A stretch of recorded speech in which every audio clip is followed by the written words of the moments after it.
सार्वजनिक शौचालयाची साफसफाई झाली पाहिजे.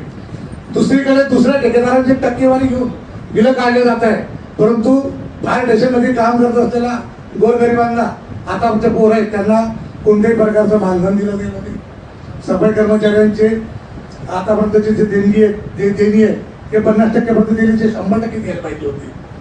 त्यानंतर कोणीतरी उठतं अचानक 27 मुकरदम करा, 50 मुकरदम करा, कितीही करा. मी 100 मुकरदम केला आमचं काय म्हणणं नाही, परंतु या शहराची साफसफाईला पहिले अगोदर प्राधान्य द्या. यासाठी हा आक्रोश मोर्चा काढत येते.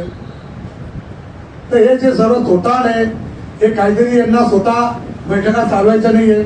आम्ही पहिल्या सर्वसाधारण सभेमध्ये 77 विषयांना मंजुरी दिलेली आहे. किती? 77 विषयाला. त्या 77 विषयाबद्दल आतापर्यंत एक कागद सुद्धा आणलेला नाहीये. ते मंजूर केल्यानंतर त्याची निविदा आतापर्यंत का काढली नाही? आमदार निधीतला 2.25 कोटीचा निधी यांच्या नाकर्तेपणामुळे शासनापर्यंत गेलेला आहे.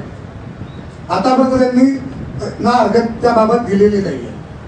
त्याबद्दल कुठला ठराव करत नाहीये, त्याबद्दल कुठला आक्रोश करत नाहीये. अखेर 2.25 कोटीची कामं या शहरात होणार होती. या भुसावळ शहराच्या प्रभागात होत होते. का तुमचं पोट दुखलं? काहीतरी या शहराला वेठीत धरण्याचं काम केलं जात आहे. टक्केवारी घेतली जाते, डिझेल चोरी केली जाते. हे सगळे डिझेल चोर लवकरच आम्ही उघड पाडला, कारण यांच्या खासगी गाड्यांमध्ये डिझेल भरलं जात आहे. जनतेचा पैसा यांच्या घशात जातोय. गावामध्ये दादागिरी दहशतीचं वातावरण पुन्हा निर्माण करण्यात आलेलं आहे. नगरपालिकेच्या ठेकेदाराच्या फायली नगराध्यक्षांचे पती त्यांच्याजवळ ठेवतात. हा कुठला न्याय आहे? त्यांना कोणी दिला असा अधिकार? आणि काही त्यांच्या मर्जीतले ठेकेदार जुने पुराणे बिलं असतील तर त्याच्यात ते टक्केवारी घेऊन त्यांची बिलं काढली जात आहे.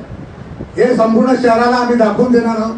आम्ही वार्डामध्ये जिथे जिथं असतील तिथं तिथं आम्ही हा सगळं व्हिडिओ लावून जनतेसमोर न्याय मागण्याचं काम आम्ही करणार आहोत.